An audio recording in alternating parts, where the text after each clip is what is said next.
Hi, I'm John with Thrift and Flip, and I wanted to talk to you today about Thrifting 101. So really the basics about thrifting, because there's a lot of people out there that want to know more about it and learn, well, a little bit about how to make some more money.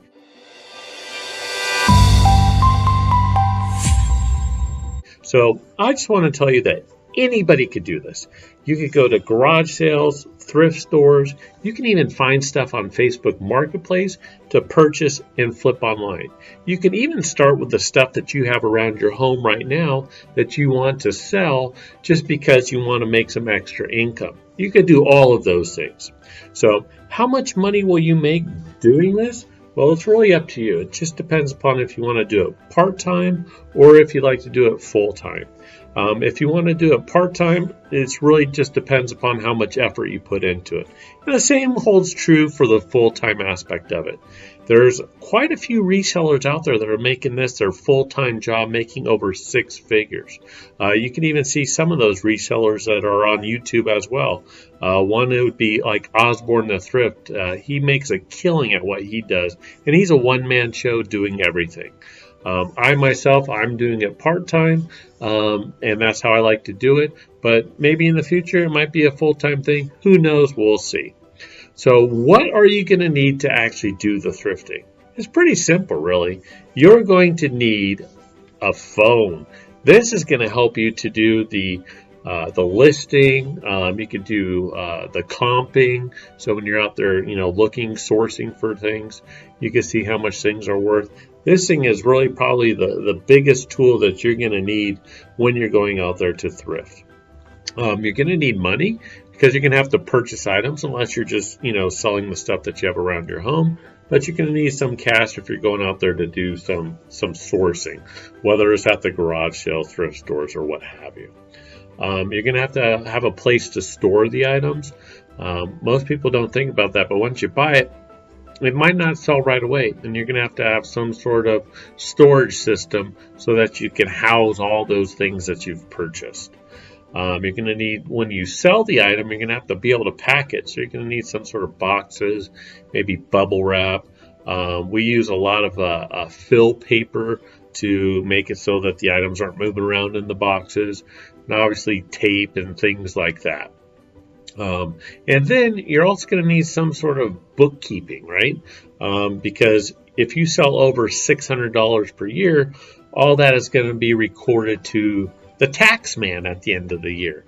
So you're going to have some good bookkeeping because anything over $600 is going to be reported to the IRS. And so you want to make sure that you have the records to show all the stuff that you purchased, all the stuff that you sold, the expenses associated with it. So that way you're not being charged too much or too little at the end of the year. So what I do when I'm selecting the items that I want to source, I typically go to garage sales and thrift stores. I don't use a whole lot of Facebook Marketplace to find the items that I wish to purchase. But what I'm looking for is what we call a 50% sell-through rate. So when I'm looking for an item, take for example, I'm going to pull up an item on my phone here just to share it with you. So this one here is going to be I'm going to pull up a Panasonic Vcr. I want to see if I can show that to you here. So this is the VCR player, and it is model PV-V4523F.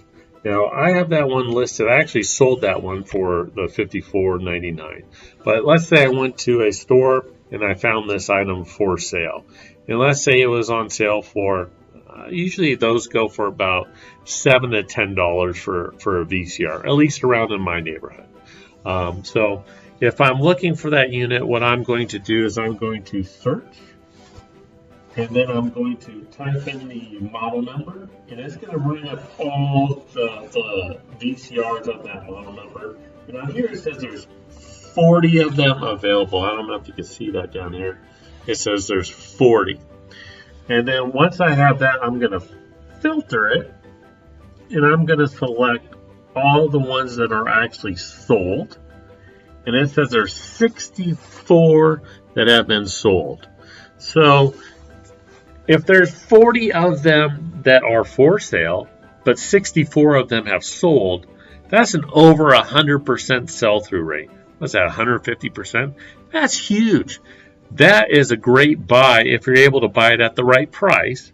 And you can, once you pull up what's been sold, it'll tell you all the different amounts that they've actually sold for. So, for example, these are like $59.99, $60, $60, $60, $60 with free shipping, etc. So what we're looking for is something that has a sell-through rate of at least 50%. So if there's 20 listed, you want to have at least 10 of them that have been sold within the last 90 days. If you do that, you're doing really well. So that's kind of what you're looking for, is that 50% sell-through rate or higher. In this case, at 150%, it's kind of a no-brainer, especially when I'm purchasing it for, $7 to $10. You want to make sure that the item that you're selecting has at least 4 times the amount sell-through rate, price ratio. So if you purchase it for $10, you want to be able to sell it for 4 times the amount, which would be $40. If you do that, you're going to be doing well. So look for something that's 4 or higher on the multiplication. So if you're purchasing it for $10, if it goes for $40 or more, that's a thumbs up, buy it. If it has a 50% sell-through ratio, buy it. You're in good standing. You're going to be just fine. So that's what I look for, and that's what I recommend that you look for. Now, there are some variations to that depending upon how much the item costs, because let's say you get an item that's going to cost you $100, and then you could sell it for $300. It's not really a 4-time multiplication on that, but it's still a good profit. So I'd probably venture into that sort of deal. But that, if you just stay with the multiplication of 4 times the amount plus the 50% sell-through ratio, you're going to do just fine. So now an example of where to list it. I personally utilize eBay. We also use Mercari. My wife uses Mercari. You can list it on OfferUp or Facebook Marketplace. I tend not to use those ones so much unless it's a really big item that I just can't ship. Then I'll utilize those. But otherwise, I'm typically going to be listing on eBay itself. Now, you also want to make sure that you have time associated to do all the work that's needed. You're going to have time to clean up the item, make sure it works.